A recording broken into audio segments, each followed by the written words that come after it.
Pernah nggak sih ngerasa disakitin, atau mungkin dikecewain sama orang yang kita percaya? Pasti pernah ya. Itu kan, ya, bagian dari hidup. Tapi yang jadi pertanyaan pentingnya tuh, luka itu kita apain? Nah, kali ini kita mau kupas tuntas sesuatu yang sering kali ngumpet di dalam hati, tapi dampaknya bisa ngerusak banget. Yuk, kita bakal ngomongin soal kepahitan. Wow, kalimat ini tuh nusuk banget ya. Langsung ke intinya. Seringkali kita mikir, oke, aku bakal simpan dendam ini, biar dia ngerasain ya. Padahal, kita salah besar.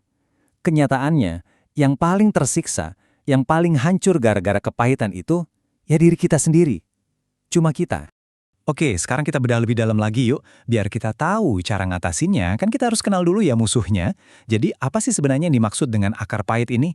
Ini tuh bukan sekedar rasa marah yang datang terus pergi gitu aja loh, bukan. Ini sesuatu yang kita izinkan tumbuh di dalam hati. Nah, ayat ini nih yang jadi landasan kita. Coba deh perhatiin kata-katanya. Tumbuh akar yang pahit. Kebayang nggak? Sesuatu yang mulainya kecil, nggak kelihatan, ngumpet di bawah permukaan, tapi punya kekuatan buat bikin kerusuhan di dalam batin kita, dan yang lebih parah, bisa mencemari alias meracuni hubungan kita sama orang-orang di sekitar kita. Jadi kalau mau disimpelkan, kepahitan itu bukan cuma perasaan marah atau kecewa sesaat, bukan. Kepahitan itu adalah sikap hati, sebuah pilihan sadar buat ngegenggam erat luka, benci, marah, terus kita siramin tiap hari, kita pelihara, sampai akhirnya itu berakar kuat di dalam diri kita. Dan akar pahit ini punya 3 sifat yang bahaya banget. 1, dia itu tersembunyi, ngumpet di dalam hati, orang lain nggak bisa lihat. 2, kalau nggak segera dicabut, dia bakal makin dalam, makin kuat, makin susah buat dilepasin. Dan yang ketiga, ini yang paling ngeri, racunnya itu nggak berhenti di kita doang. Racunnya itu nyebar, merusak hubungan kita sama semua orang di sekitar kita. Oke, kita udah tahu apa itu akar pahit. Sekarang pertanyaannya, gejalanya apa? Gimana kita bisa tahu kalau akar ini udah mulai tumbuh di dalam diri kita? Karena jujur aja, bahayanya ini seringkali jauh lebih besar dari yang kita kira. Nah, coba lihat ayat ini. Ini adalah daftar buah-buah beracun yang tumbuh dari akar kepahitan. Ada kegeraman, kemarahan, pertikaian, fitnah.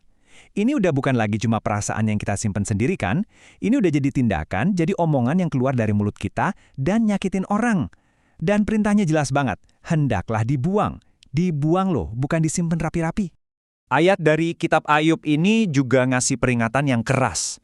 Sakit hati, iri hati, ini kan saudaraan deket banget ya sama kepahitan. Ujung-ujungnya itu membunuh dari dalam. Yang ngerasain akibatnya ya kita sendiri. Ini bukan soal orang lain, tapi soal kita yang pelan-pelan menghancurkan diri kita sendiri. Oke, jadi dampak nyatanya apa? Yang pertama, dan ini yang paling krusial, kepahitan itu jadi penghalang antara kita dengan Tuhan. Serius, gimana kita mau dekat sama Tuhan kalau hati kita penuh sama dendam? Itu kayak kita sengaja bangun tembok super tebel, kasih dan pengampunan Tuhan mau masuk, mentar lagi karena ketahan tembok itu. Terus yang kedua, ini ngerusak banget kesehatan emosional dan spiritual kita. Coba bayangin deh, hidup sambil nyimpen marah, nyimpen benci. Capek nggak sih? Capek banget. Energi kita habis, kita jadi gampang cemas, gampang curiga. Intinya, jiwa kita tuh kayak kegrogotin dari dalam.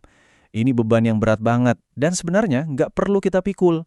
Dan terakhir, dampaknya keluar. Kepahitan itu bikin kita jadi orang yang sinis, yang negatif terus, yang gampang curiga sama orang. Hubungan sama pasangan, sama keluarga, sama teman-teman, semua bisa rusak. Beneran deh, satu akar pahit di satu orang itu bisa meracuni satu lingkungan pertemanan atau bahkan keluarga besar. Oke, kita udah ngomongin yang serem-seremnya nih ya, soal diagnosis dan gejalanya.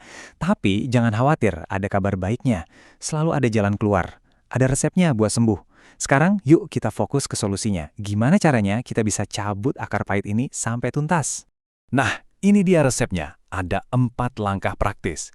Ini emang bukan sulap yang langsung jadi ya, tapi ini adalah peta jalan yang jelas banget menuju kebebasan. Kita mulai dari jujur sama Tuhan, terus kita ambil keputusan penting, lalu kita belajar melepaskan, dan terakhir kita isi lagi hati kita dengan sesuatu yang jauh lebih baik. Dari 4 langkah tadi, ada satu yang benar-benar jadi kuncinya. Kunci utamanya. Yaitu langkah nomor 2, titik baliknya.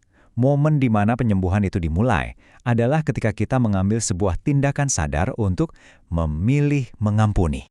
Penting banget nih buat kita ngerti, soalnya banyak yang salah kaprah soal pengampunan. Mengampuni itu bukan berarti kita nunggu perasaan sakitnya hilang dulu. Bukan. Dan jelas bukan berarti kita bilang, oh perbuatan dia nggak apa-apa kok. Salah besar. Pengampunan itu adalah sebuah pilihan, keputusan sadar kita untuk ngelepasin hak kita buat balas dendam. Ini soal kita yang memulai penyembuhan diri kita sendiri, nggak peduli orang itu ngapain. Coba deh, bayangin sejenak. Kamu lagi jalan nanjak, tapi sambil mikul karung isi batu yang berat banget. Itulah gambaran nyimpan dendam. Setiap kali kamu ingat lagi sakit hatinya, itu kayak nambahin satu batu lagi ke dalam karung. Makin berat kan? Nah, pengampunan itu sesederhana, tapi sekaligus sekuat, keputusan buat berhenti, nurunin karung itu dan tinggalin aja di situ. Plong banget kan rasanya? Jadi buat penutup, yuk kita bawa ini ke diri kita masing-masing. Mungkin selama kita ngobrol tadi ada satu nama atau satu kejadian yang tiba-tiba muncul di kepala kamu. Pertanyaan buat kita sekarang bukan lagi, kenapa sih aku disakitin? Tapi, oke, apa satu langkah kecil aja yang bisa aku lakuin minggu ini buat mulai ngelepasin beban ini? Ingat, penyembuhan itu selalu dimulai dari satu pilihan kecil.